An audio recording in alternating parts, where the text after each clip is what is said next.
ಇವತ್ತು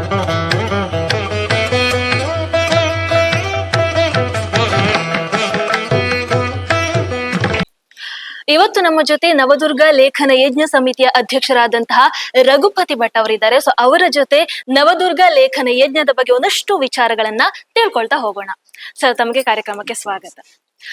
ಸರ್, ನಾವು ನವದುರ್ಗ, ನವರಾತ್ರಿ, ನವರತ್ನ, ನವಗ್ರಹ ಈ ರೀತಿಯಾದಂಥದನ್ನ ಬಹಳಷ್ಟು ಕೇಳಿದೀವಿ. ಇದು ನಿಜವಾಗ್ಲೂ ಸಾಮಾನ್ಯ ಅಂತ ಅನ್ಸುತ್ತೆ. ಆದ್ರೆ ನವದುರ್ಗ ಲೇಖನ ಯಜ್ಞ ಇದು ನಿಜವಾಗ್ಲೂ ನಮ್ಗೆಲ್ರಿಗೂ ಕೂಡ ಹೊಸ್ತು. ಹಾಗಾಗಿ ಏನು ಸರ್ ಇದ್ರಲ್ಲಿರುವಂತಹ ವಿಶೇಷತೆ? ಈ ನವದುರ್ಗ ಲೇಖನ ಅಂದ್ರೆ ಏನು? ನೋಡಿ, ಈ ಕಾಪುಮರಿ ಗಡಿಯ ದೇವಸ್ಥಾನದ ಪ್ರತಿಯೊಂದನ್ನು ನೀವು ನೋಡಿದ್ರು ಅದು 9ರಲ್ಲೇ ಸ್ಟಾರ್ಟ್ ಆಗ್ತದೆ. 9 ಮೆಟ್ಟಿಲುಗಳು, 9 ಗೋಪುರಗಳು, 9 ನಿಮ್ಮ ಮಂಟಪಗಳು, ಈ ರೀತಿ ಎಲ್ಲವೂ 9ರಲ್ಲೇ ಶುರುವಿನಿಂದ ಅವರು ಮಾಡ್ಕೊಂಡ್ ಬಂದಿದ್ದಾರೆ. ಮತ್ತೆ ಎಲ್ಲವನ್ನು 9 ಮಹಿಳೆಯರಿಂದ, 9 ದಾನಿಗಳಿಂದ, ಸಮಿತಿಗಳನ್ನ 9 ಮಾಡುವಂತ ಇದೆಲ್ಲ 9ರಲ್ಲಿದೆ. ನವದುರ್ಗೆಯರ ಹೆಸರು 9 ಹೇಗೂ ಹೆಸರು. ಇದನ್ನ ದಿವಸಕ್ಕೆ 9 ಸರ್ತಿ ಬರೆಯುವುದು, ದಿನಕ್ಕೆ ಅಂತದ್ದು 9 ದಿವಸ ಬರೆಯುವುದು ಅಂತ ಹೇಳುವಂತಹದ್ದು ನವದುರ್ಗ ಲೇಖನ ಯಜ್ಞದ ಒಂದು ಕಾನ್ಸೆಪ್ಟ್. ಇದನ್ನ ಈ ಸಮಿತಿಯವರು, ಅಭಿವೃದ್ಧಿ ಸಮಿತಿಯವರು ಇದನ್ನು ಯೋಚನೆ ಮಾಡ್ಲಿಕ್ಕೆ ಕಾರಣ ಅಂದ್ರೆ, ಈಗ ಇಷ್ಟು ಒಂದು ಸಮೃದ್ಧವಾದಂತ ಒಂದು ದೇವಸ್ಥಾನ ಆಗಿದೆ. ಬಹುಶಃ ಕರ್ನಾಟಕ ರಾಜ್ಯ ಅಲ್ಲ, ದೇಶದಲ್ಲಿ ಅಪರೂಪದ ಒಂದು ದೇವಸ್ಥಾನ, ಈ ರೀತಿಯ ಕಲಾಶಿಲೆ ಇರುವಂತಹದ್ದು. ಇದು ದೇವಸ್ಥಾನ ಮಾತ್ರ ಅಲ್ಲ, ಭಕ್ತರ ಮತ್ತು ದೇವಿಯ ಮಧ್ಯೆ ಒಂದು ಬಾಂಧವ್ಯ ಇನ್ನು ತಲೆತಲಾಂತರಗಳಿಗೆ ಮುಂದುವರಿಬೇಕು ಅಂತ ಹೇಳುವಂತ ಯೋಚನೆ. ಕಾರಣ ಅಂದ್ರೆ, ಈ ನವದುರ್ಗ ಲೇಖನ ಯಜ್ಞ ಹೇಗೆ ಅಂತ ಹೇಳಿದ್ರೆ, ಇದನ್ನ ಯಾರು ಬರಿತಾರಲ್ವಾ, ಅದು ಬರೆದದ್ದನ್ನ ಈ ದೇವಸ್ಥಾನದೊಳಗೆ ಒಂದು ಮ್ಯೂಸಿಯಂ ಅಲ್ಲಿ ಅದನ್ನ ಶೇಖರಣೆಯಲ್ಲಿ ಇಡ್ತಾರೆ. ಅದನ್ನ ಪ್ರತಿ ವರ್ಷ ನವರಾತ್ರಿಯ ಸಂದರ್ಭದಲ್ಲಿ ಏನು ಪುಸ್ತಕ 99,999 ಜನ ಬರೀತಾರೆ, ಅಷ್ಟು ಪುಸ್ತಕಕ್ಕೆ ಪ್ರತಿ ನವರಾತ್ರಿಯಲ್ಲಿ ವಿಜಯದಶಮಿ ದಿವಸ ಪೂಜೆ ಆಗ್ತದೆ. ಈ ಪುಸ್ತಕವನ್ನು ನಾವು ಯಾವ ರೀತಿ ಮಾಡಿದ್ದೇವೆ ಅಂದ್ರೆ, 100 ವರ್ಷ ಅದು ಬಾಳಿಕೆ ಬರುವಂತ ಹೈ ಕ್ವಾಲಿಟಿಯ ಪುಸ್ತಕವನ್ನ ಈಗಾಗಲೇ ನಾವು ಪ್ರಿಂಟ್ ಮಾಡ್ತಾ ಇದ್ದೇವೆ. ಅಂದ್ರೆ ಇದಕ್ಕೆ ಸಪರೇಟ್ ಆದಂತ ಒಂದು ಪುಸ್ತಕ ಮಾಡ್ತಾ ಇದ್ದೇವೆ. ಅದು ಒಂದು 400-500 ವರ್ಷ ಹೋದ್ರೂ ಅದು ಹಾಳಾಗಬಾರ್ದು, ಇಲ್ಲಿ ಸ್ಟೇಕನ್ ಆಗಿತ್ತು. ಆಗ ಏನಾಗ್ತದೆ ಅಂದ್ರೆ, ಈಗ ನನ್ನ ಬರ್ದು ಅಲ್ಲಿ ಇಟ್ಟೆ ಅಂತ ಆದ್ರೆ, ಅದು ನನ್ನ ಕುಟುಂಬದಕ್ಕೆ ಗೊತ್ತಿರ್ತದೆ. ನಾನು ನನ್ನ ನಾಳೆ ಮಕ್ಕಳು, ಮರಿ ಮಕ್ಕಳು, ಇನ್ನು 3-4 ತಲೆಮಾರಿನವರು ನನ್ನ ಅಜ್ಜ ಇಲ್ಲಿ ಒಂದು ಬರ್ದದ್ದಿದೆ ಅಂತ ಬಂದು ದೇವಸ್ಥಾನದಲ್ಲಿ ಆ ಮ್ಯೂಸಿಯಂಗೆ ಹೋಗಿ ಆ ಪುಸ್ತಕಕ್ಕೆ ನಮಸ್ಕಾರ ಮಾಡಿ ಹೋಗುವಂತಹದ್ದು ಸಂಪ್ರದಾಯ ಬೆಳೀತದೆ. ಆಗ ಅಮ್ಮನ ಮತ್ತು ಭಕ್ತರ ಒಂದು ಸಂಬಂಧ ಮುಂದಿನ 3-4 ಜನರೇಷನ್ಗೆ ಕಂಟಿನ್ಯೂ ಆಗುವಂತ ಒಂದು ದೂರದೃಷ್ಟಿಯ ಯೋಜನೆ ಇದೆ ಆಕ್ಚುಲಿ. ಮತ್ತೆ ಬರೆಯುವವರಿಗೂ ಹಾಗೆ, ನಾವು ಬರೆದಿಟ್ಟದ್ದು ದೇವಿಯ ಸನ್ನಿಧಿಯಲ್ಲಿ ಇದು 100 ವರ್ಷಕ್ಕೆ ಇರ್ತದೆ ಅಂತ ಹೇಳಿದಾಗ ಅದನ್ನ ಅಷ್ಟು ಭಕ್ತಿಯಲ್ಲಿ ಬರೀತಾರೆ ಅಂತ ಹೇಳುವಂತ ಒಂದು ಕಾನ್ಸೆಪ್ಟ್ ಅಲ್ಲಿ ಇದನ್ನ ಮಾಡಿದ್ದಾರೆ. ದೇವಸ್ಥಾನ ಹೇಗೆ ಇದು 1000 ವರ್ಷ ಹಾಳಾಗದಿದ್ದ ರೀತಿಯಲ್ಲಿ ಮಾಡಿದ, ದೇವಸ್ಥಾನದ ಸಂಬಂಧ ಭಕ್ತರದ್ದು ಈಗದ ಭಕ್ತರಿಗೆ ಮಾತ್ರ ಅಲ್ಲ, ಇನ್ನು 3-4 ತಲೆಮಾರಿನ ನಂತರವೂ ಆ ಸಂಬಂಧ ಆ ಭಕ್ತರಲ್ಲಿ ಬೆಳಿಬೇಕು ಅಂತ ಹೇಳುವ ಒಂದು ಉದ್ದೇಶ ಇಟ್ಕೊಂಡು ಈ ನವದುರ್ಗ ಲೇಖನ ಯಜ್ಞವನ್ನ ಮಾಡ್ತಾ ಇದ್ದಾರೆ.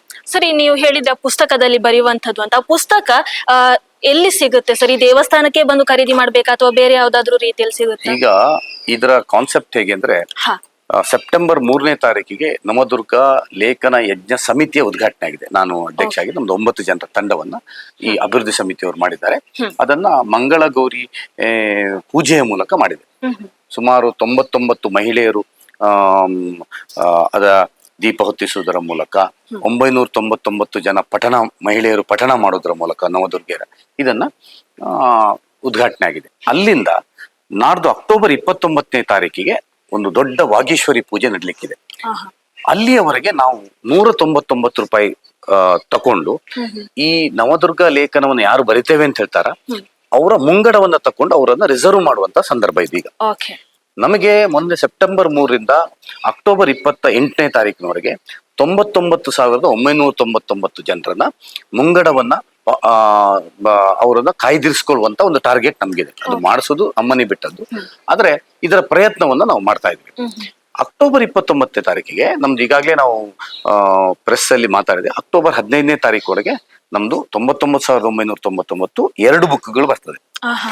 ಒಂದು ಬುಕ್ ಬರೆಯುವಂತಹದ್ದು, ಅದರಲ್ಲಿ 9 ದುರ್ಗೆಯರ ಹೆಸರನ್ನ ದಿವಸಕ್ಕೆ 9 ಸರ್ತಿ ಒಂದು ಪೇಜ್ ಇದೆ.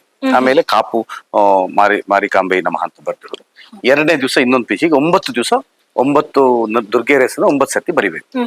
ಆ ಪುಸ್ತಕ ಒಂದಿದೆ. ಇನ್ನೊಂದು ಪುಸ್ತಕ ನಮ್ದು ಮಾಹಿತಿ ಇರುವಂತಹದ್ದು, ಏನೇನು ಹೇಗೆ ಮಾಡ್ಬೇಕಂತೆ ತಂತ್ರಿಗಳು, ಕುಮಾರ ಗುರು ತಂತ್ರಿಗಳು ಇದಕ್ಕೊಂದು ನಿಯಮಗಳನ್ನ ಮಾಡಿದ್ದಾರೆ. ಯಾವ ರೀತಿ ದೇವರ ಎದುರಲ್ಲಿ ದೀಪ ಹೊತ್ತಿಸಿ, ಕಾಪುವಿನ ಅಮ್ಮನನ್ನು ಎಣಿಸ್ಕೊಂಡು ಧ್ಯಾನ ಪ್ರಾಣಾಯಾಮ ಮಾಡಿ, 1 ಹಿಂಡಿ ಅಕ್ಕಿ ನಾವೊಂದು ಬೆಳ್ತಿಗೆ ಹಾಕಿ ಅದಕ್ಕೊಂದು ಸ್ವಸ್ತಿಕ್ ಬ್ರ್ಯಾಂಡ್ ಅನ್ನೇ ಉಪಯೋಗ ಮಾಡ್ಬೇಕು ಅಂತ ಕೇಳ್ತೇವೆ. ಯಾಕಂದ್ರೆ ಅದನ್ನು ನಾವು ಆ ಅಕ್ಕಿಯನ್ನ ಮುಂದೆ ಇಲ್ಲಿ ನಮ್ಮ ಹೋಮ ಆಗುತ್ತ ನವಚಂಡಿಕ ಹೋಮ ಆಗ್ಲಿಕ್ಕಿದೆ. ಹೋಮ ಆಗುವಾಗ ಹವಿಸ್ಸಿಗೆ ಮತ್ತು ಅನ್ನದಾನಕ್ಕೆ ಉಪಯೋಗ ಮಾಡ್ಬೇಕು ಅಂತ ನಿಶ್ಚಯ ನಮ್ಮ ಸಮಿತಿ ಮಾಡಿದೆ. ಅಕ್ಕಿಯನ್ನ 1 ಹುಂಡಿಯನ್ನ ತೆಗೆದಿಡಬೇಕು. ಈ ಮೂಲಕ ಅವರು ದಿನ ಬರೆಯುವಂತದ್ದು. ಈ 2 ಪುಸ್ತಕಗಳು ಯಾವುದು, ಒಂದು ಬರೆಯುವಂತಹದ್ದು ಮತ್ತು ಮಾಹಿತಿ ಇರು, ಇದು 2 ಪುಸ್ತಕ ನಾಡ್ದು 99,999 2 ಪುಸ್ತಕಗಳು ಅಂದ್ರೆ ಸಾಧಾರಣ 2 ಲಕ್ಷ ಪುಸ್ತಕಗಳು ನಾಡ್ದು ನಮ್ಮ ಇಲ್ಲಿ ಬರ್ತದೆ, ನಮ್ಮ ವೇದಿಕೆಯಲ್ಲಿ. ಅದಕ್ಕೆ 20ನೇ ತಾರೀಕಿನಿಂದ 28ನೇ ತಾರೀಕಿನವರೆಗೆ ಒಂದು ಪೂಜೆಗಳು ದಿನ ನಡೀತದೆ. ದಿನನಿತ್ಯ ಸೂರ್ಯೋದಯದಿಂದ ಸೂರ್ಯಾಸ್ತದವರೆಗೆ ನಿರಂತರ ಭಜನೆ ನಡೀತದೆ. ಅದರ ಸುತ್ತ ಕುಣಿತ ಭಜನೆಗಳು ಎಲ್ಲ, ಅಂದ್ರೆ ಅದಕ್ಕೆ ಆ ಪುಸ್ತಕಕ್ಕೆ ಶಕ್ತಿ ಬರಬೇಕು ಅಂತ ಹೇಳುವ ಕಾರಣಕ್ಕೋಸ್ಕರ.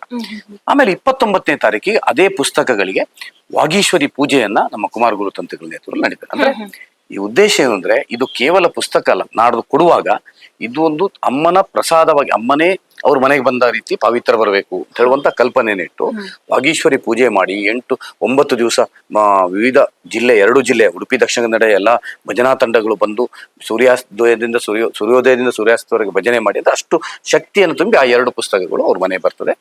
ಅವರು ದಿನನಿತ್ಯ ಬರೀತಾರೆ. ಬರೆದು 45 ದಿವಸ ಗಡುವು ಇದೆ ಅವರಿಗೆ.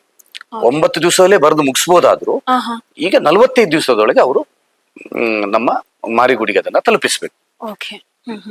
ಅಕ್ಟೋಬರ್ 29ಕ್ಕೆ ಆದ ಪುಸ್ತಕವನ್ನ ಅವ್ರು ಇಲ್ಲಿ ಬಂದೇ ತಕೊಂಡು ಹೋಗ್ಬೋದು. ಇಲ್ದಿದ್ರೆ ನಮ್ಮ ಸಮಿತಿಯವರು ಅವ್ರು ಮುಂಗಡ ಮಾಡಿ, ಅವ್ರು ಮುಂಗಡ ತಗೊಳ್ಳುವಾಗ 199 ರೂಪಾಯಿ ಕೊಟ್ಟು ಅಡ್ವಾನ್ಸ್ ತಗೊಳ್ಬೇಕು. ಇವತ್ತು ಈಗ ಅಕ್ಟೋಬರ್ 29ರಿಗೆ 199 ಪಾವತಿಸಿ ಅವರು ನಮ್ಗೆ ನಾನು ನವದುರ್ಗ ಲೇಖನ ಯಜ್ಞೆಯಲ್ಲಿ ಭಾಗವಹಿಸ್ತೇನೆ ಅಂತ ಬರ್ಕೊಳ್ಬೇಕು. ಅದ್ರ ನಾವು ಅವ್ರ ಹತ್ರ ವಿವರ ಎಲ್ಲ ತಗೊಳ್ತೇವೆ, ಮೊಬೈಲ್ ಅಡ್ರೆಸ್ ಎಲ್ಲ. ಆ ಪುಸ್ತಕವನ್ನ ತಲುಪಿಸುವಂತ ವ್ಯವಸ್ಥೆಯನ್ನ ಮಾಡ್ತೇವೆ. ಮತ್ತೆ ಅದಕ್ಕೆ ನಾವು ಒಂದು ಯೋಜನೆಯು ಈಗ ಮಾಡ್ತಾ ಇದ್ದೇವೆ. ಹೇಗೆಂದ್ರೆ 9 ತಂಡವನ್ನ ಮಾಡ್ತಾ ಇದ್ದೇವೆ.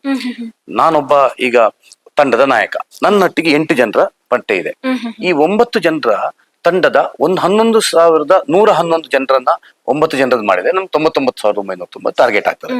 ಆ 11,111 ನಾವು ಟಾರ್ಗೆಟ್, ನನ್ನೊಟ್ಟಿಗೆ 8 ಜನ ಯಾರು ಬರೀತಾರೆ ಅವರನ್ನು ನನಗೆ ಹೇಳ್ತಾರೆ, ನಾನು ಅವರಿಗೆ ಪುಸ್ತಕ ಮುಟ್ಟಿಸ್ತೇನೆ. ಇದೆಲ್ಲ ಅಮ್ಮನ ಕೆಲಸ ಆದ್ರಿಂದ. ಸೊ ಇದು ನಾವು ಅಕ್ಟೋಬರ್ 29 ಅವರಿಗೆ ಪುಸ್ತಕ ಕೊಟ್ಟು ಅವ್ರು ಬರೀತಾರೆ. 45 ದಿವಸದವರೆಗೆ ಅವ್ರು ತಂದು ಕೊಡ್ತಾರೆ. ತಂದು ಕೊಟ್ಟ ಮೇಲೆ ಅವ್ರು ಅಕ್ಕಿ ಏನು 1 ಹಿಡಿ ಅಕ್ಕಿಯನ್ನ ದಿವಸ ಹಾಕ್ತಾರೆ ಅಂತ, 9 ಹಿಡಿ ಅಕ್ಕಿ ಸುಮಾರು 450 ಗ್ರಾಮ್ ಬರ್ತದೆ, ಅದನ್ನ ತರ್ತಾರೆ. ಆ ಅಕ್ಕಿಯನ್ನೇ ಮುಂದೆ ನಮ್ದು ಫೆಬ್ರವರಿ 4ನೇ ತಾರೀಕಿಗೆ ನವಚಂಡಿಕಾ ಯಾಗ ನಡೀತದೆ. ಇದರ ಪ್ರಯುಕ್ತ ಈಗ ಇದೆಲ್ಲ ನಡೀತಾ ಇರೋದು ಬ್ರಹ್ಮಕಲಶೋತ್ಸವದ ಪೂರ್ವಭಾವಿಯಾಗಿ. ಬ್ರಹ್ಮಕಲಶ ಫೆಬ್ರವರಿ 25ರಿಂದ ಮಾರ್ಚ್ 5ರವರೆಗೆ ನಡೀತದೆ. ಮಾರ್ಚ್ 3ಕ್ಕೆ ಪ್ರತಿಷ್ಠೆ, 5ಕ್ಕೆ ಬ್ರಹ್ಮಕಲಶ. ಸೊ ಅದರ ಪೂರ್ವಭಾವಿಯಾಗಿ ಪ್ರಥಮ ಕಾರ್ಯಕ್ರಮ ಈ ನವಚಂಡಿಕಾ ಯಾಗ ಆಗ್ತದೆ. ನವಚಂಡಿಕಾ ಯಾಗದಲ್ಲಿ ಈ ಎಲ್ಲಾ 99,999 ಪುಸ್ತಕಗಳನ್ನ ಪುನಃ ಅದಕ್ಕೆ ಪೂಜೆ ಮಾಡಿ ದೇವಿಗೆ ಅದನ್ನ ಸಮರ್ಪಿಸಿ, ಮತ್ತೆ 99,999 ಬರ್ದೋರು ಈಚೆಯಲ್ಲಿ ಅವರದ್ದು ಹೆಸರು, ಅಡ್ರೆಸ್, ಫೋನ್ ನಂಬರ್ ಮತ್ತು ಅವರ ರಾಶಿ ನಕ್ಷತ್ರವನ್ನು ಬರ್ದಿಡ್ಬೇಕು. ಗೊತ್ತಿಲ್ಲದಿದ್ರೆ ತೊಂದರೆ ಇಲ್ಲ, ಹೆಸರು ಸಾಕು, ಜನ್ಮ ನಕ್ಷತ್ರ ಹೇಳಿ. ಆ 99,999 ಜನರ ಹೆಸರಲ್ಲಿಯೂ ನಮ್ಮ ಕ್ಷೇತ್ರದ ತಂತ್ರಿಗಳು, ಕುಮಾರ ಗುರು ತಂತ್ರಿಗಳು ವ್ಯವಸ್ಥೆ ಮಾಡಿದ್ದಾರೆ. ಅಷ್ಟು ಜನರ ಹೆಸರಲ್ಲಿ ಸಂಕಲ್ಪ ಆಗ್ತದೆ. ನವಚಂಡಿಕಾ ಯಾಗ ಅಷ್ಟು ಜನರ ಹೆಸರಲ್ಲಿ ಸಂಕಲ್ಪ ಆಗ್ತದೆ, ಚಂಡಿಕಾ ಯಾಗ ಬರುವವರು. ಯಾಕಂದ್ರೆ ನಮ್ಮ ಯೋಚನೆ ಏನಂದ್ರೆ 99,999 ಇಲ್ಲಿ ಬರ್ಬೇಕು ಅಂತ. ಬರ್ಲಿಕ್ಕೆ ಆಗದಿದ್ರೆ ಅವ್ರ ಹೆಸರಲ್ಲಿ ಆಗ್ತದೆ. ಮತ್ತೆ ಆ ಪುಸ್ತಕವನ್ನ ನಾವು ಮ್ಯೂಸಿಯಂ ಅಲ್ಲಿ ಇಟ್ಟು ಪೂಜೆ ಪ್ರತಿ ವರ್ಷ ಆಗುವಂತದ್ದಿದೆ. ಈ ಮಾಹಿತಿ ಇದ್ದ ಪುಸ್ತಕ ವಾಪಸ್ ಅದು ಪ್ರಸಾದದ ರೂಪದಲ್ಲಿ ಅವರ ಮನೆಗೆ ಹೊರ್ತದೆ. ಅದು ಅವರದ್ದು ಇದರಲ್ಲಿ ದೇವರ ಮನೆಯಲ್ಲಿಟ್ಟು ಅದನ್ನ ಪೂಜೆಗೆ ಮಾಡುವುದು. ಈ ಬರೆದ ಪುಸ್ತಕ ಒಂದು ಮ್ಯೂಸಿಯಂ ಅಲ್ಲಿ ತುಂಬಾ ಚಂದದಲ್ಲಿ ಅದಕ್ಕೆ ವ್ಯವಸ್ಥೆ ಮಾಡ್ತದೆ. ಶಾಶ್ವತವಾಗಿ ಹಾಳಾಗದಿದ್ದಂತ ರೀತಿಯಲ್ಲಿ ಈ ನಿಮ್ಮ ಯಾವುದು ಏನ್ ಹೇಳ್ತಾರೆ ಗೆದ್ದಲು ಬರೆದಿದ್ದಾಗ ಅದಕ್ಕೆಲ್ಲ ಬಹಳ ಜಾಗೃತೆಯಿಂದ ಇರ್ತೇವೆ. ಮತ್ತೆ ಪ್ರತಿ ವರ್ಷಕ್ಕೊಮ್ಮೆ ನವರಾತ್ರಿಯ ದಿವಸ ವಿಜಯದಶಮಿ ದಿವಸ ಅವರು ಬರೆದಂತಹ 99,999 ಪುಸ್ತಕಗಳಿಗೆ ಪೂಜೆ ನಡೀತದೆ. ಆಗ ಬರೆದಂತ ಕುಟುಂಬದವರು ಆ ದಿವಸ ಬಂದು ಆ ಪುಸ್ತಕದ ದರ್ಶನ, ದೇವಿಯ ದರ್ಶನ ಮಾಡಬೇಕು ಅಂತ ಹೇಳುವಂತ ಕಾನ್ಸೆಪ್ಟ್. ಇದರಲ್ಲಿ ಒಂದೇನು ಅಂದ್ರೆ ದೇವಿಯ ಒಂದು ಸಂಬಂಧಗಳು ಬೆಳೀತದೆ. ಎರಡನೇದು ದೇವಿಯ ಒಂದು ಇನ್ನು ಈಗ ಸುಮಾರು 30-40 ಕೋಟಿ ರೂಪಾಯಿಯ ಕೆಲಸಗಳಾಗಿದೆ. ಇದು ಟೋಟಲ್ ಮಾಸ್ಟರ್ ಪ್ಲಾನ್ 99 ಕೋಟಿ ರೂಪಾಯಿ ಇದು, ಇನ್ನು ಕೆಲವೆಲ್ಲ ಆಗ್ಲಿಕ್ಕೆ ಇರುವಂತ. ಸೊ ಅದಕ್ಕೆ ಆರ್ಥಿಕ ಕ್ರೋಢೀಕರಣಕ್ಕೂ ಇದೊಂದು ಸಹಾಯ ಆಗ್ತದೆ. ಯಾಕಂದ್ರೆ ಯಾರು ಒಬ್ಬ ಲೇಖನ ಬರ್ದಿದ್ದಾನೆ ಅವನು ಕನಿಷ್ಠ ಒಂದು ಶಿಲಾ ಸೇವೆಯನ್ನ ಅವನು ಬರೆದು ಸಮರ್ಪಿಸುವಾಗ ಅವನಿಗೆ ಎಷ್ಟು ಮನ್ಸು ಬರ್ತದೆ, 1 ಮನ್ಸು ಬರ್ತದ, 5 ಬರ್ತದ, 10 ಬರ್ತದ, ಅವನಿಗೆ ಮನ್ಸು ಬಂದಷ್ಟು ಶಿಲಾ ಸೇವೆಯನ್ನ ಕೊಡ್ಬೇಕು ಅವನು ಅಂತ ಹೇಳುವಂತ ಇದನ್ನ ನಾವು ವಿನಂತಿಯನ್ನ ಮಾಡ್ಕೊಂಡಿದ್ದೀವಿ. ಅದು ಅವ್ರು ಬರೀಲಿಕ್ಕೆ ಶುರು ಮಾಡಿದ್ಮೇಲೆ ಆಟೋಮೆಟಿಕ್ ಆಗಿ ಅಮ್ಮ ಅವರಿಗೆ ಪ್ರೇರಣೆ ಕೊಡ್ತಾರೆ. ಇಲ್ಲಿಯ ವಿಶೇಷತೆ ಏನು ಅಂದ್ರೆ, ನನಗೆ ಇಡೀ ದೇವಸ್ಥಾನಗಳಲ್ಲಿ ನೀವು ನೋಡಿದ್ರೆ, ನಾವು ನಮ್ಮ ಅನುಭವ ಎಲ್ಲಾ ದೇವಸ್ಥಾನಗಳಲ್ಲಿ ನಾವು ರಿಸಿಪ್ಟ್ ತಗೊಂಡು ಹೋಗಿ ಹಣ ಇಷ್ಟು ಕೊಡಿ ಅಂತ ಕೇಳೋದಿದೆ. ಇದು ಒಂದು ಪ್ರಥಮ ದೇವಸ್ಥಾನ, ಯಾವುದೇ ರಿಸಿಪ್ಟ್ ತಗೊಂಡು ಹೋಗದೆ ಯಾವ ದಾನಿ ಕೊಡ್ಬೇಕಾದ್ರೂ ಇಲ್ಲೇ ಬಂದು ಡೊನೇಷನ್ ಕೊಡ್ಬೇಕು, ನಾವು ಪ್ರಚಾರ ಮಾಡೋದು ಮಾತ್ರ ಅಂತ ಅಮ್ಮನ ಆದೇಶ ಅಂತ ಆಗಿದೆ. ಅದೇ ತರ ಇದರಲ್ಲಿಯೂ ನಮ್ಮ ನವದುರ್ಗ ಲೇಖನ ಯಜ್ಞದಲ್ಲಿಯೂ ಬರೆದ ಮೇಲೆ ಶಿಲಾ ಸೇವೆಯನ್ನ ಕೊಡ್ಲಿಕ್ಕೆ ಅವನು ಇಲ್ಲಿಗೆ ಬಂದು ಕೊಡ್ಬೇಕು, ಅದನ್ನ ಇದು ಮಾಡಿ ತಕೊಳ್ಳೋದಿಲ್ಲ. ಸೊ ಇದೆಲ್ಲದ ಒಂದು ಉದ್ದೇಶ ದೇವಿಯ ದೇವಸ್ಥಾನಕ್ಕೆ ಮತ್ತೆ ಭಕ್ತರಿಗೆ ಮುಂದಿನ ತಲೆಮಾರುಗಳ ಒಳಗೆ ಈ ಸಂಬಂಧ ಉಳಿಬೇಕು ಅಂತ ಹೇಳುವ ಕಾರಣಕ್ಕೋಸ್ಕರ ಈ ಯೋಜನೆಯನ್ನ ಮಾಡಿದೆ. ಇದರಲ್ಲಿ ನಮ್ಗೆ 99,999 ಅಂದ್ರೆ ಇಲ್ಲಿ ಎಲ್ಲೋ 9ರ ಮೇಲೆ ಇರೋದ್ರಿಂದ 1 ಲಕ್ಷಕ್ಕೆ ಒಂದು ಕಮ್ಮಿ ಜನರನ್ನ ನೋಂದಾಯಿಸಬೇಕು. ಇನ್ನೊಂದು ಅವಕಾಶ ಇದರಲ್ಲಿ ಏನಿದೆ ಅಂತ ಕೇಳಿದ್ರೆ, ಯಾರೋ ಒಬ್ಬ ಅಮೆರಿಕದಲ್ಲಿದ್ದಾರೆ, ಇದನ್ನೇ ನಾನು ಕೇಳಬೇಕು ಅಂತ, ಅಸ್ಸಾಂ ಅಲ್ಲಿ ಇದ್ದಾರೆ, ಗುಜರಾತ್ ಅಲ್ಲಿ ಇದ್ದಾರೆ. ನಾವೊಂದು ವೆಬ್ಸೈಟ್ ಮಾಡಿದೆವು, ಹೊಸ ಮಾರಿಗುಡಿಯ ವೆಬ್ಸೈಟ್ ಇದೆ. ಈ ವೆಬ್ಸೈಟ್ ಅಲ್ಲಿ ಒಂದು ಪೇಜ್ ನಮ್ದು ನವದುರ್ಗ ಲೇಖನ ಯಜ್ಞ ಇದೆ. ಅದಕ್ಕೆ ಹೋದ್ರೆ ಅದ್ರಲ್ಲಿ ಟೋಟಲ್ ಡೀಟೇಲ್ಸ್ ಇದೆ, ಹೇಗೆ ಮಾಡಬೇಕು, ಬರಿಬೇಕು, ಎಲ್ಲೋ ಪುಸ್ತಕ ಬೇಕಾಗಿಲ್ಲ. ಅದರಲ್ಲಿ ನೀವು ಮುಂಗಡವನ್ನ 199 ಕೊಟ್ಟು ನಮ್ಗೆ ಆನ್ಲೈನ್ ಅಲ್ಲಿ ಪೇಮೆಂಟ್ ಮಾಡಿ ಮುಂಗಡ ಮಾಡ್ಬೋದು. ಇನ್ನು ಕೆಲವರಿಗೆ ಪುಸ್ತಕವನ್ನು ನಮ್ಗೆ ತಲುಪಿಸಿಕ್ಕಾಗಲ್ಲ, ಪುಸ್ತಕ ತಗೊಳ್ಲಿಕ್ಕೂ ಆಗಲ್ಲ, ನಮ್ಗೆ ಇಲ್ಲಿ ಬರೀಲಿಕ್ಕಾಗಲ್ಲ ಅಂದ್ರೆ ಅದರಲ್ಲೇ ನಿಮ್ಗೆ ಪ್ಯಾಡ್ ಅಲ್ಲಿ ಅಥವಾ ನಿಮ್ಮ ಸ್ಮಾರ್ಟ್ ಫೋನ್ ಅಲ್ಲಿ ಬರೆಯುವಂತ ವ್ಯವಸ್ಥೆಯೂ ಇದೆ. ನಾವು ಇದೇ ಪೇಪರ್ ಅಲ್ಲಿ ಅದನ್ನ ಡೌನ್ಲೋಡ್ ಮಾಡಿಕೊಂಡು ಇಲ್ಲಿ ಪೂಜೆಗಿಟ್ಟು ಅದನ್ನ ಮಾಡೋ ಈ ಆನ್ಲೈನ್ ನಲ್ಲಿಯೂ ಭಕ್ತರಿಗೆ, ದೂರದಲ್ಲಿರುವಂತಹ ಭಕ್ತರಿಗೆ ಅಮ್ಮನ ಈ ಲೇಖನ ಯಜ್ಞದಲ್ಲಿ ಭಾಗವಹಿಸುವಂತ ಅವಕಾಶ ಇದೆ. ಆನ್ಲೈನ್ ನಲ್ಲಿ ಪೇಮೆಂಟ್ ಮಾಡಿ ಮಾಡ್ಬೋದು. ಅಂದ್ರೆ ಕೆಲವರು ತುಂಬಾ ಜನ ಇವತ್ತು ಈ ಸಮಿತಿಯ, ಈ ದೇವಸ್ಥಾನದ ಸಮಿತಿ ಸುಮಾರು 18 ದೇಶಗಳಲ್ಲಿ ಸಮಿತಿ ಇದೆ, ಮತ್ತೆ ಎಲ್ಲ ದೇಶದ ಬೇರೆ ಬೇರೆ ಕಡೆ ಇದೆ. ಹಾಗಾಗಿ ಅವರಿಗೂ ಎಲ್ಲ ಪ್ರಯೋಜನ ಆಗ್ಲಿ, ಇದಕ್ಕೆ ತುಂಬಾ ಕಡೆಯಿಂದ ಭಕ್ತರು ಬರ್ತಾ ಇದ್ದಾರೆ, ಹಾಗಾಗಿ ಅದಕ್ಕೊಂದು ಅವಕಾಶ ಆಗ್ಲಿ ಅಂತ ಹೇಳುವಂತದ್ದು ಮಾಡಿದೆ. ಒಟ್ಟಾರೆ ನಮ್ಗೆ ನಮ್ಮ ಗುರಿ 99,999 ನವದುರ್ಗ ಲೇಖನ ಯಜ್ಞವನ್ನ ಅಕ್ಟೋಬರ್ 29 ಮುಂಗಡ ಮಾಡ್ಕೊಳ್ಳೋದು, ಅಕ್ಟೋಬರ್ 29 ಅವರಿಗೆ ಪುಸ್ತಕವನ್ನ ಕೊಟ್ಟು ಅವರಿಂದ ಬರ್ಸಿ ಅದನ್ನ ವಾಪಸ್ ತಕೊಂಡ್ಬಂದು ಇಲ್ಲಿ ಪೂಜೆ ಮಾಡಿ ಅದನ್ನ ವಾಪಸ್ ಕೊಡೋದು. ಇದಿಷ್ಟು ನಮ್ಮ ನವದುರ್ಗ ಲೇಖನ ಯಜ್ಞ ಸಮಿತಿಯ ಜವಾಬ್ದಾರಿಯನ್ನು ನಮ್ಮ ಅಭಿವೃದ್ಧಿ ಸಮಿತಿಯವರು ನೀಡಿದ್ದಾರೆ. ಸರ್, ನೀವಾಗ್ಲೇ ಹೇಳಿದ್ರಿ ಪುಸ್ತಕವನ್ನ ಬರೆಯೋದಕ್ಕೂ ಮೊದಲು ದೇವಿಗೆ ಒಂದು ಮುಷ್ಟಿ ಅಕ್ಕಿಯನ್ನ ತೆಗ್ದಿಡ್ತಾರೆ ಅಂತ. ಈಗ ಬೇರೆ ಊರಿನಲ್ಲಿರುವಂತವ್ರು ಹೇಗೆ ಅಕ್ಕಿಯನ್ನ ಏನ್ ಮಾಡ್ತಾರೆ? ಇಲ್ಲಿ ಇದ್ದವರ ಆದ್ರೆ ಇಲ್ಲಿಗೆ ಬಂದು ತಲುಪಿಸ್ತಾರೆ. ಈಗ ಆನ್ಲೈನ್ ಅಲ್ಲಿ ಬರುವವರಿಗೆ ಒಂದು ನಾವು ಅವಕಾಶ ಮಾಡಿದ್ದೇವೆ. ಏನು ಆನ್ಲೈನ್ ಅಲ್ಲಿ ಅಕ್ಕಿಯ ಒಂದು 450 ಗ್ರಾಮ್ ಬರ್ತದೆ, ಒಂದು ಹುಡಿ ಅಂದ್ರೆ 9 ದಿವಸಕ್ಕೆ 450 ಗ್ರಾಮ್ ಬರ್ತದೆ. 450 ರೂಪಾಯಿ ಅಕ್ಕಿಯನ್ನ ಅವರು ಆನ್ಲೈನ್ ಅವರಿಗೆ ಪಾವತಿಸಿದ್ರೆ ನಾವಿಲ್ಲಿ ಖರೀದಿ ಮಾಡಿ ಅವ್ರ ಹೆಸರಲ್ಲಿ ಹಾಕ್ತೇವೆ. ಇದು ಆನ್ಲೈನ್ ಅವರಿಗೆ. ನೀವು ಬಾಂಬೆಯಲ್ಲಿ ಇರ್ಲಿ, ಬೆಂಗಳೂರಲ್ಲಿ ಇರ್ಲಿ, ಎಲ್ಲ ಕಡೆ ನಮ್ಮ ಸಮಿತಿ ಇದೆ. ನಮ್ಮ ಬೆಂಗಳೂರಲ್ಲಿ ಸಮಿತಿ ಇದೆ, ಬಾಂಬೆಯಲ್ಲಿ 11 ರೀಜನ್ ನಲ್ಲಿ ಇದೆ. ಅಲ್ಲಿ ಎಲ್ಲ ಇವತ್ತು ಬಾಂಬೆ ಅವರು ಬಂದು ಹೋದ್ರು.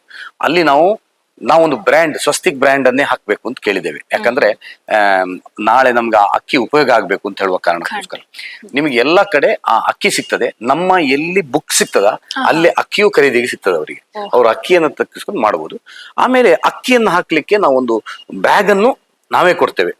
ಅದರಲ್ಲಿ ನವದುರ್ಗ ಲೇಖನ ಸಮಿತಿ ಹೆಸರು ಹಾಕಿ ಕೊಡ್ತೇವೆ. ಅದನ್ನ ಅವ್ರು ಕಟ್ಟಿ, ಪುಸ್ತಕ ಹೇಗೂ ಕೊಡ್ಲಿಕ್ಕೆ ಬರ್ಲೇಬೇಕು, ಅದರೊಟ್ಟಿಗೆ ಆ 450 ಗ್ರಾಮ್ ಆಗ್ತದೆ, ಅದನ್ನು ಅವ್ರು ಕೊಡ್ಬೇಕು. ಯಾಕಂದ್ರೆ ಎಲ್ರಿಗೂ ಆನ್ಲೈನ್ ಅಲ್ಲಿ ಅಕ್ಕಿದ್ದು ಪೇಮೆಂಟ್ ಮಾಡೋದು, ಇದರಲ್ಲಿ ಪೇಮೆಂಟ್ ನದ್ದು ಮುಖ್ಯ ಅಲ್ಲ. ಅವರು ಭಾವನಾತ್ಮಕವಾಗಿ ದೇವಿಯನ್ನ ನೆನಪಿಸ್ಕೊಂಡು ಆ ಅಕ್ಕಿಯನ್ನ ಒಂದು ಹಿಡಿ ಇಟ್ಟದ್ದು, ಅದೇ ಅಕ್ಕಿ ಇಲ್ಲಿ ಸಮರ್ಪಣೆ ಆಗ್ಬೇಕು ಅಂತ ಹೇಳುವಂತ ಉದ್ದೇಶದಿಂದ. ಮತ್ತೆ ಅದರದ್ದು ಲಾಜಿಸ್ಟಿಕ್ ಎಲ್ಲ ನಾವು ಪ್ಲಾನಿಂಗ್ ಮಾಡ್ಕೊಂಡಿದ್ದೀವಿ. ಬಾಂಬೆಯಿಂದ ಇಲ್ಲಿ ತರಿಸುವಂತದ್ದು, ಬ್ಯಾಂಗ್ಳೂರಿಂದ ತರಿಸುವಂತದ್ದು. ಇವತ್ತು ಹುಬ್ಳಿ, ಬೆಳಗಾವಿ ಅಲ್ಲಿ ಒಂದು ಸಮಿತಿ ಇದೆ, ಅಲ್ಲಿ ಮೀಟಿಂಗ್ ಆಗ್ಲಿಕ್ಕಿದೆ. ಪೂನಾದಲ್ಲಿದೆ. ವಿದೇಶದಲ್ಲಿ ಮಾತ್ರ ನಾವು ಆನ್ಲೈನ್ ನಲ್ಲಿ ಮಾಡುವಂತದ್ದು ಅಂತ ಹೇಳುವಂತದ್ದನ್ನ ಮಾಡಿದ್ದೇವೆ. ಒಟ್ಟಾರೆ ವ್ಯವಸ್ಥಿತವಾಗಿ ಸಾಕಷ್ಟು ತಯಾರಿಗಳನ್ನ ನಮ್ಮ ಸಮಿತಿ, ಅಭಿವೃದ್ಧಿ ಸಮಿತಿಯೊಟ್ಟಿಗೆ ಸೇರ್ಕೊಂಡು ಮಾಡಿದೆ. ಇದು ಒಳ್ಳೆ ರೀತಿ ಆಗ್ತದೆ ಅಂತ ಹೇಳೋ ವಿಶ್ವಾಸ. ಖಂಡಿತವಾಗ್ಲು ಸರ್, ಬಹಳ ಅದ್ಭುತವಾದಂತಹ ಮಾಹಿತಿಯನ್ನ ನೀಡಿದ್ರು. ಅಂದ್ರೆ ನವದುರ್ಗ ಲೇಖನ ಯಜ್ಞದಲ್ಲಿ ಕೇವಲ ಇಲ್ಲಿರುವಂತವ್ರು ಮಾತ್ರ ಅಲ್ಲ, ಕೇವಲ ಕಾಪು ನಿವಾಸಿಗಳು ಮಾತ್ರ ಅಲ್ಲ, ಕೇವಲ ಈ ದೇಶದಲ್ಲಿರೋರು ಮಾತ್ರ ಅಲ್ಲ, ವಿದೇಶದಲ್ಲಿರುವಂತಹ ದೇವಿ ಮಾರಿಯಮ್ಮನ ಭಕ್ತರು ಕೂಡ ಇದರಲ್ಲಿ ಪಾಲ್ಗೊಳ್ಳಬಹುದು. ಆ ಮೂಲಕ ದೇವಿಯ ಕೃಪೆಗೆ ಪಾತ್ರರಾಗಬಹುದು ಅನ್ನುವಂಥದ್ದನ್ನ ಇವ್ರೀಗ ತಮ್ಮ ಮಾತುಗಳ ಮೂಲಕ ತಿಳಿಸಿದ್ರು. ಸರ್, ತಮ್ಮ ಎಲ್ಲಾ ಮಾಹಿತಿಗಳಿಗೆ ಧನ್ಯವಾದಗಳು. Thank you.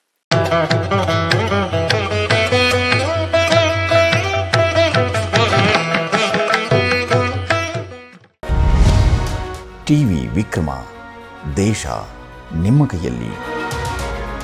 ಈ ಕಾರ್ಯಕ್ರಮ ನಿಮಗೆ ಇಷ್ಟ ಆಗಿದ್ದಲ್ಲಿ ಲೈಕ್, ಶೇರ್ ಹಾಗೂ ಕಮೆಂಟ್ ಮಾಡಿ.